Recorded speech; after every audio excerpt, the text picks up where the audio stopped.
Afternoon everybody, and welcome back to Birmingham Wildlife Conservation Park for the latest in our Wednesday Facebook Live videos. And today we're continuing our world tour, and today we're stopping off at the Indonesian island of Komodo to have a little look at Pete, our Komodo dragon. As far as ever, please feel free to send in any questions and any comments, things like that you might have. But otherwise we will just crack on with the video. So yeah, like I say, this is Pete, our Komodo dragon. He is a male, he is 9 years old. He's been with us for nearly 5 years now. And he was born at Colchester Zoo. And he's a product of something known as parthenogenesis. So parthenogenesis is when a female Komodo dragon is able to produce fertile eggs without the need for a male. So yeah, Pete only has a mum, he doesn't have a dad, which is quite an interesting reproductive mode that Komodo dragons are able to do. I don't think he's going for a swim today, Phil. Bit nippy for that. He had a little drink, but I don't think he's going for a swim. Bless him.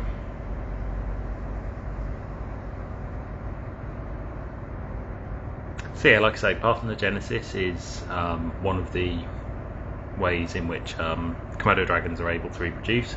They are able to reproduce the usual way as well, with a male and a female.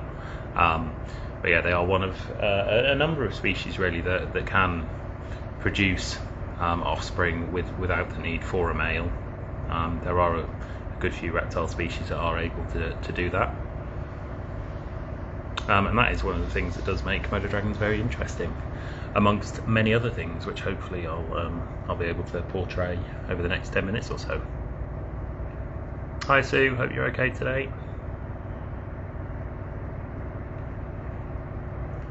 So as well as parthenogenesis, Komodo dragons are very interesting, aren't you Pete? You heard me talking about you then. They are the largest living species of lizard in the world. They can grow up to 3 meters long, 100 plus kilos. They can get to be very large lizards indeed. Pete obviously isn't quite that big. Pete's probably about two and a bit meters. But yeah, the big males can get absolutely massive. There you go. Garter snakes are another one of those species then that show parthenogenesis. Thank you, Phil. Thank you for that. Hi Tim, hope you're okay today.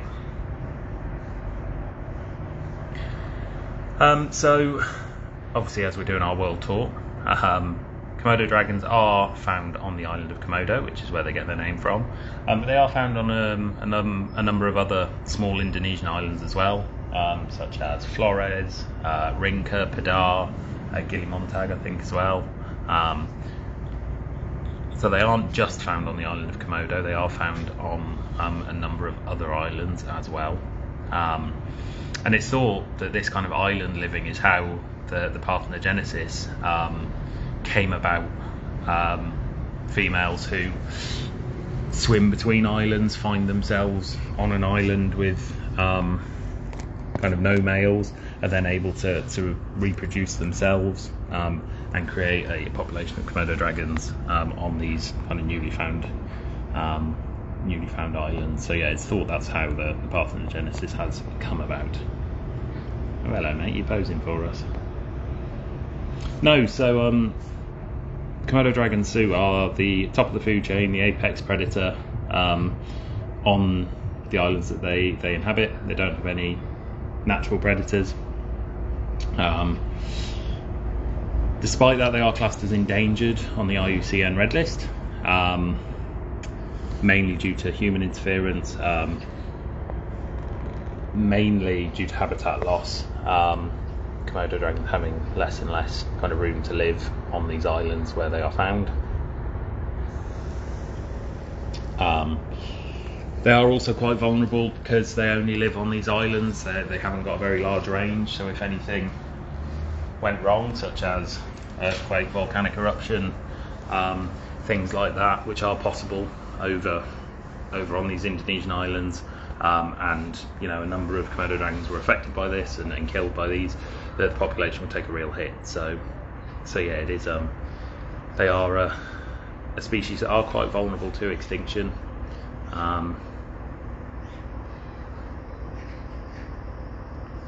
Yeah, they were classed as vulnerable up until fairly recently, but they have recently been upgraded to endangered. So yeah, bless them. So yeah, Pete's spending more time indoors at the moment, just because it is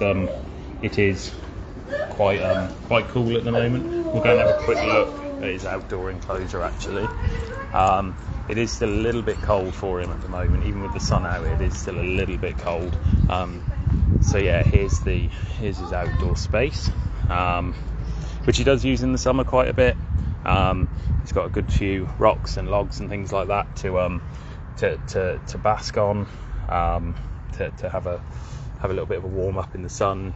He does have a little patio heater out here as well, as in the indoors, just to add a little bit more heat. But yeah, it's still a bit too cold, a bit cold to be able to let him out at the moment.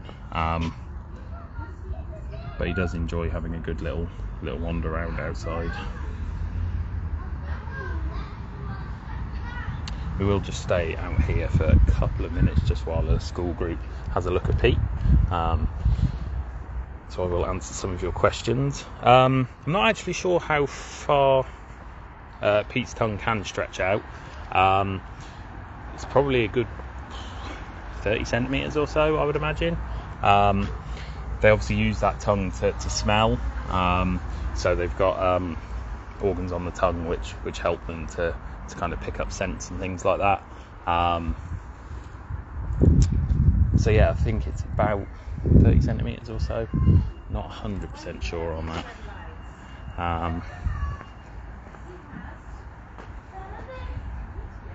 But yeah, I'd say a good 30 centimetres or so. So with Pete shedding, we do give him a spray down, just to kind of help him through that shedding process. Sometimes we do need to kind of give him a little bit more of a hand and peel little bits off, but most of the time he's perfectly fine. But yeah, the main thing we do is just give him a really good spray down with kind of warm water, and that really helps to get that old skin off. So yeah, pampered Pete is very much an appropriate term. Bless him. Let's just see what's going on in here.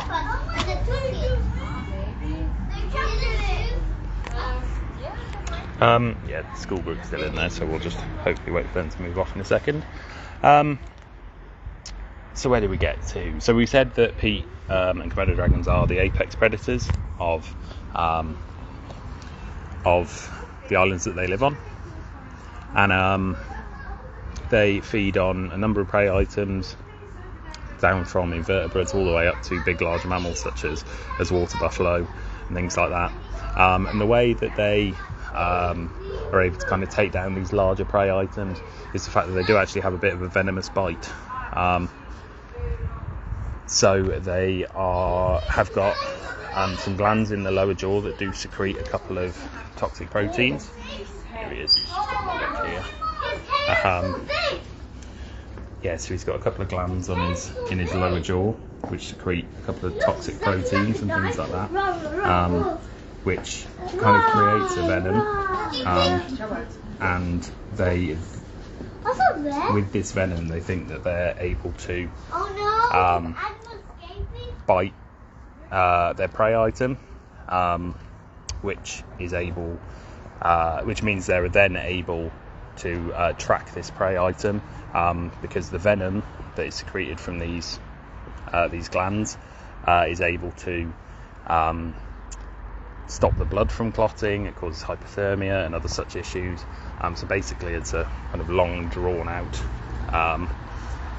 process. Once a Komodo dragon has bitten you, it's not a happy end. They can, track water buffalo for days once they've bitten them, until they do eventually succumb to the venom. So yeah, we do have to be careful with Pete, obviously, because he has this venomous bite. But yeah, he's just posing there at the moment. We will hopefully be able to go inside again in a second. It's just having a look there. Hi Mary, hope you're okay today. Hope you're doing all right. Yeah, so we are quite lucky to have Pete. Komodo dragons, there's only I think 7 collections in the UK with Komodo dragons. There's us, London, Chester, Colchester, Paynton, Crocodiles of the World, and I know Jersey Zoo did have them, but I'm not sure if they do at the moment. But yeah, it's quite a select club, so we're quite lucky to be able to have him here. We will have another look at him in a moment, hopefully. So yeah, the claws are quite large and quite sharp on the tip. They can use these as part of their hunting strategy and things like that. Able to kind of latch onto things with those claws. When they're little, when they're quite young and small, they are actually quite adept climbers, so they're able to climb trees and things like that to get away from larger Komodo dragons. Is the main reason.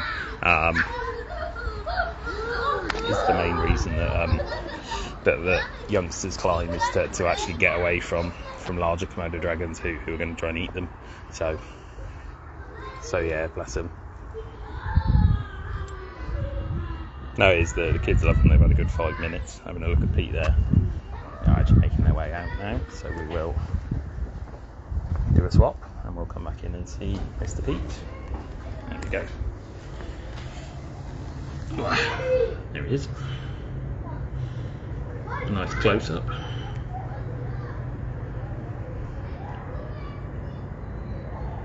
So Komodo dragons are in the same family as the emerald tree monitor that we saw last week.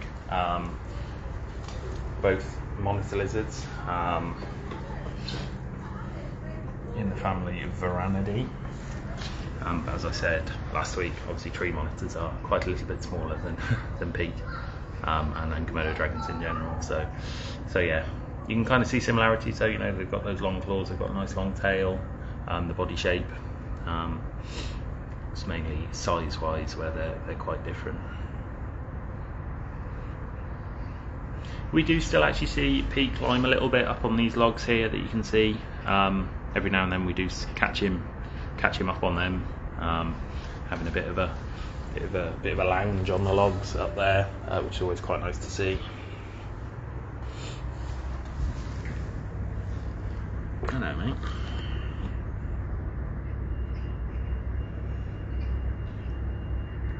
Did those kids get you excited? Are you feeling hungry now?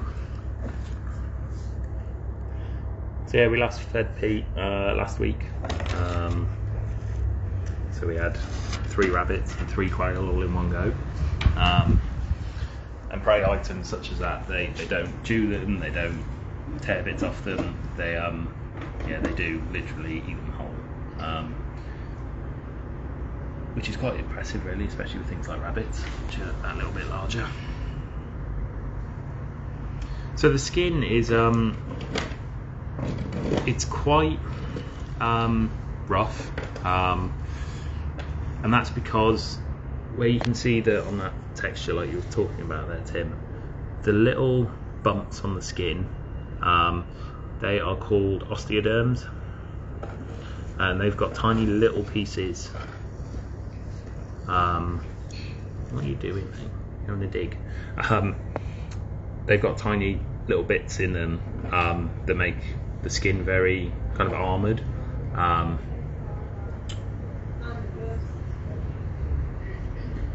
So yeah, it is quite a rough feeling on the skin. So the substrate in here is about, what we're on, probably about 2 foot deep, something like that. So he has got room to do a little bit of digging if he wishes to. So what I've got.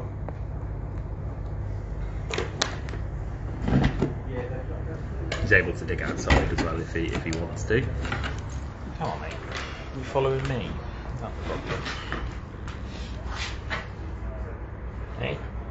You are following me,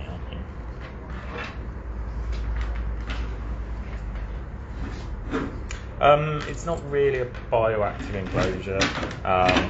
We haven't got bits and bobs living in there at the moment. It's one of the enclosures we don't really do that with. Some of the other enclosures, such as the tamarin enclosures and things like that, they are a bit more of a bioactive enclosure, but this one we just don't do it with.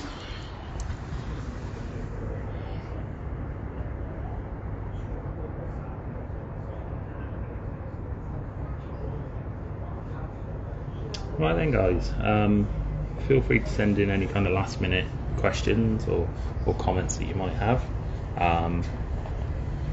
Otherwise we'll wrap the video up, because I've realised I've been going on for nearly 20 minutes now. So yeah, we will wrap up the video in a minute. No, he's quite good, Tim. He doesn't really try to get out or anything like that. Having a good dig there. So one of the ways Komodo dragons keep warm is they do kind of dig themselves holes, which they're able to kind of not bury themselves in, but they kind of curl up in, and that keeps them nice and warm.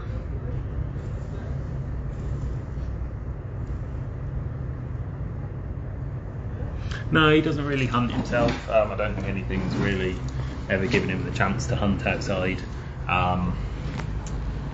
I've never really actually seen anything out in his outdoor enclosure.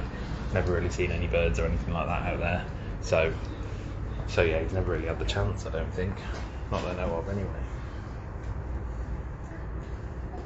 So the Lucky Blake, the majority of the foods we feed are things like rabbits, rats, quail, horse meat every now and then, things like that.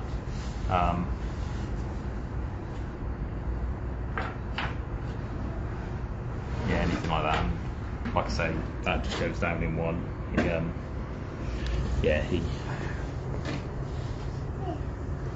He doesn't chew anything. He just has it down in one.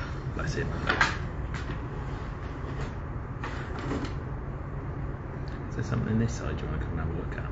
Is that what you're digging? Hey?